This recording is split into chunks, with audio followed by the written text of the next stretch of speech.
Hello everyone. Today we will understand the poem The Lake Isle of Innisfree. Introduction to the poem. This poem is a lyric. It is a musical poem. It explains the poet's desire for peace. In this poem, he talks about Innisfree, a place where he spent a lot of time when he was a child. Innisfree is a very quiet place, and that is the reason the poet wants to go there. He had spent his childhood in this place. He has very sweet memories of that place. That is why he wanted to go back to the lake island of Innisfree. So the poem goes like this. I will arise and go now, and go to Innisfree, and a small cabin built there of clay and wattles made. 9 bean roads will I have there, a hive for the honeybee, and live alone in the bee loud glade. Here, I refers to the poet William Yeats. He says that he wants to go to Innisfree. He also says that he would build a small room for himself. He will use clay and small sticks to make the walls of the cabin. He also plans to grow 9 rows of beans near his room so that he could fill his tummy whenever he is hungry. He plans to get honey from the honeybee hive. He says that there would be an open space where he would build his room, and that room would be full of the buzzing sound of the bees. He would live there all alone in peace and tranquility. Now we are going to study about stanza 2, which goes like this.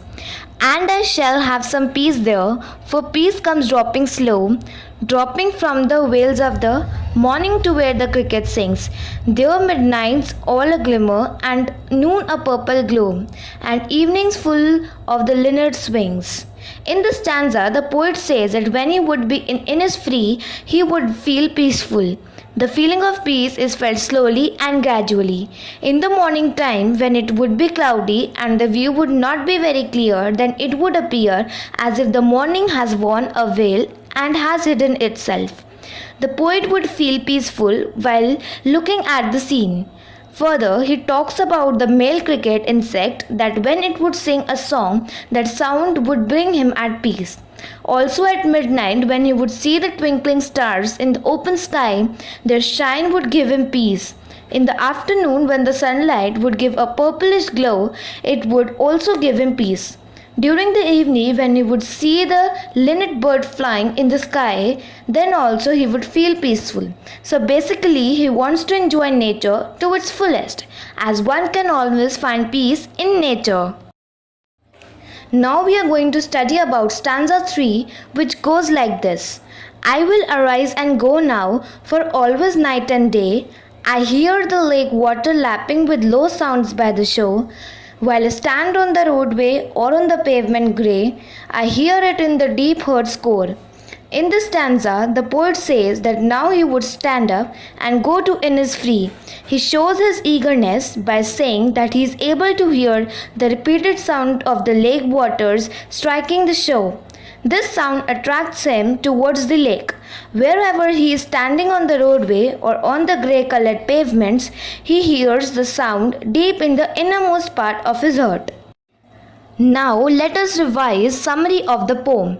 The speaker expresses an intention to get up and go to a small island in Ireland called Innisfree. On the island, he desires to build a cabin of clay and twigs. The speaker hopes to plant 9 rows of beans near his cabin. He also wishes to get honey from the nearby beehive. The poet believes that this all would make him feel peaceful. He wishes to enjoy the songs sung by the cricket. On the island, light flickers beautifully in the middle of the night and glows with a purple color at midday, while little birds flapping wings in the evenings. The poet wishes to get up and go to Innisfree, explaining that all day and all night he imagines hearing the lake's waves on the island's shore. As the poet stands on the roads or on other pavements, that imagined lake sound is heard by him deep within his heart. Now we are going to study about literary devices used in the poem. Rhyme scheme. The rhyme scheme of the poem is AB, AB. Alliteration, the repetition of a consonant sound in two or more closely placed words, is called alliteration. The instances of alliteration in poem are hive, honeybee, H sound is repeated, lake, lapping, low, L sound is repeated. Repetition, I will arise and go now is repeated in stanza 1 and 3. Personification. Personification represents a thing as a person or by the human form. Here, morning is personified in stanza 2 as veil is used to cover a human's face. Metaphor. It is used to compare a thing with a symbol of something else. In this poem, clouds are compared to whales.